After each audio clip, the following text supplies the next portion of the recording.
Hey you guys, hi, it's Facebook Live Friday, and I missed you guys so much last week. I so look forward to getting online every Friday and being able to connect with everyone and connect with my tribe. And my doggie was sick, so I had to take her to the vet, and thank you all so much for your lovely messages and posts and worrying about her. And she's doing well now and she's back to normal. So thank you so much for your consideration and all that. And I really missed you guys. So I'm excited to be here today and talk about masks and the masks we wear.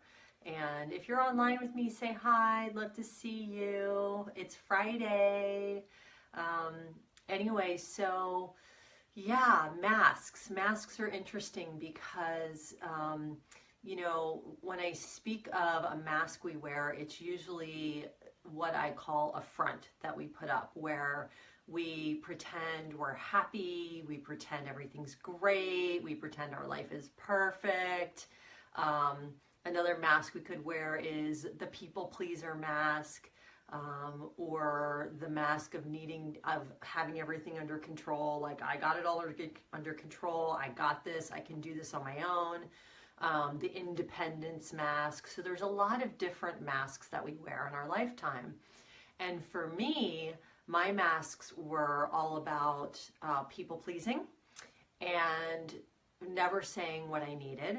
So I always pretended I was fine. I'm fine. I don't need anyone to help me. I don't need anything. I don't, you know, all of that. So I was actually hiding what was really going on. And I was talking to a client yesterday and she was like, oh yeah, my mask is definitely having the perfect life, looking like I'm the perfect, you know, wife and mother, and that everything is great in my life. And so what I really reflected to her about this is that when we wear these masks, it makes us unrelatable, and we're also being inauthentic.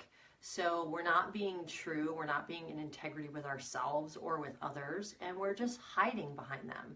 And so, you know, when we do that, it's like when we're not speaking our truth out into the world and we're not being in integrity and alignment with ourselves, something always feels off. Like something doesn't feel right inside of us. And oftentimes what that can do is lead us to food. You know, like food can be that kind of crutch that we go to when we're not feeling okay inside. And when we're living out of alignment with who we really are, or what's really going on, or, you know, if something big is happening in our lives and we're pretending everything's great when it's really not, that's out of alignment with our truest, deepest soul and desire and what we really are feeling, you know. And so authenticity is the first piece here in terms of taking off the mask. Like, how can we be more authentic? How can we be more vulnerable?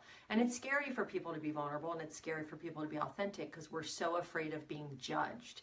And the interesting thing is when I was talking to my client, she was saying how she's so afraid that people are going to judge her for being X, Y, and Z. And I thought, well, people are going to judge us no matter what. But here's the thing about that, is that people normally judge us based on their own fears and their own judgments about themselves.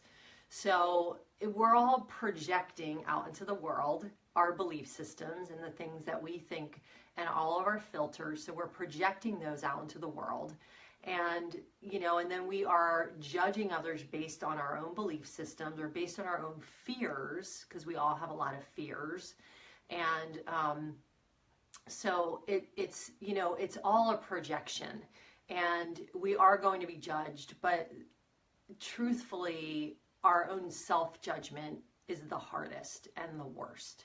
And so because she already judges herself internally about certain things, she's afraid other people are going to judge her around that.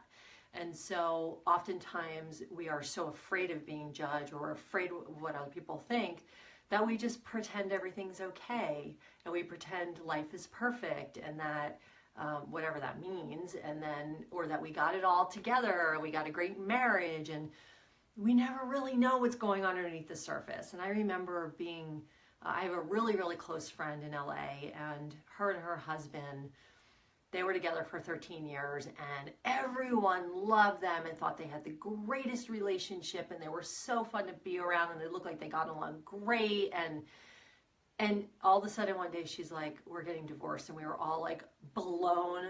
I've never been more blown away. I was like, wow. And when she started to tell me everything that they were struggling with, I was like, I had no idea. And she's like, yeah, we put on a good show. And so that's what we do in life, is we put on a good show. And what that does is puts us out of alignment with our deepest truth. And when we're out of alignment with our deepest truth, we often will turn to things to help us feel better.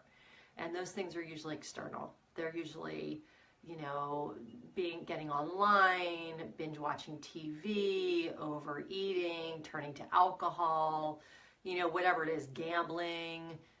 You know, there's so many different things, drugs, you know, like whenever we're out of alignment with our deepest truth, oftentimes as human beings, we will start to go towards something that doesn't necessarily serve us.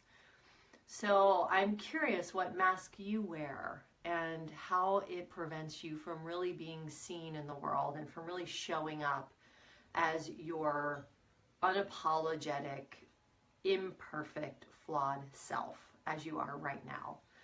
And we all are, because we're human and that's why we're here. And so, you know, living with these masks on of everything's perfect, everything's okay, it just really keeps us disconnected and unrelatable. So it's really hard for people to relate to someone who looks like everything's perfect and life is great, because that's just not realistic. And so if you find that you don't have close relationships in your life or that people can't relate to you, it's probably because you're wearing some sort of mask and you're hiding something. And so my encouragement to you is to just start to get more open and be more vulnerable. And I love Brene Brown's books in terms of talking about this stuff, Gifts of Imperfection, Daring Greatly, Living Strong, or Rising Strong. All of those books are amazing. And she's a huge proponent of vulnerability. And in her life, her mask was like, I got it all under control, like I can do it myself, and vulnerability is for weak people. And so she really lived in that space of never showing herself, and now she's all about showing herself. So that's what I want to share with you today, because I feel like the more authentic and vulnerable we are in our lives, the less that we will need food to be our comfort and our crutch, because we'll be more connected to ourselves, we'll be more connected to others, and we won't feel like we're living a lie. You know, when we feel like we're living a lie and we're out of truth or alignment with ourselves, we need that outside external thing to help us feel better. Most of us do. So just take notice of what your masks are. You know, are you a people pleaser? Do you need to do it all on your own? Are you Miss or Mr. Independent? You know, are you happy-go-lucky all the time? Are you the class comedian, like you have to always make a joke or it always has to be funny? Just really notice these ways that you know, show up in your life where you might feel uncomfortable, so you put on some front.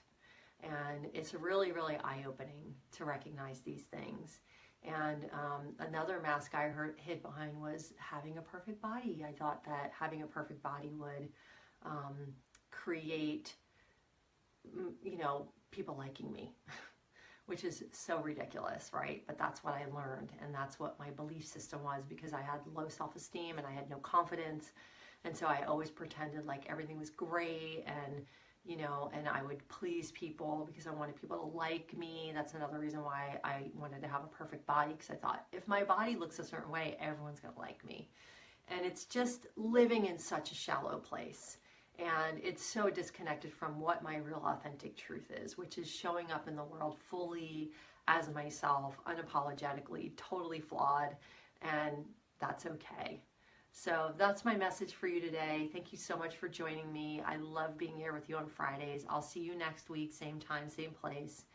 And I would love for you to share with me underneath in the comments what you learned today about my talk about masks. And we'll see you next time. You guys have a great, great weekend. Bye.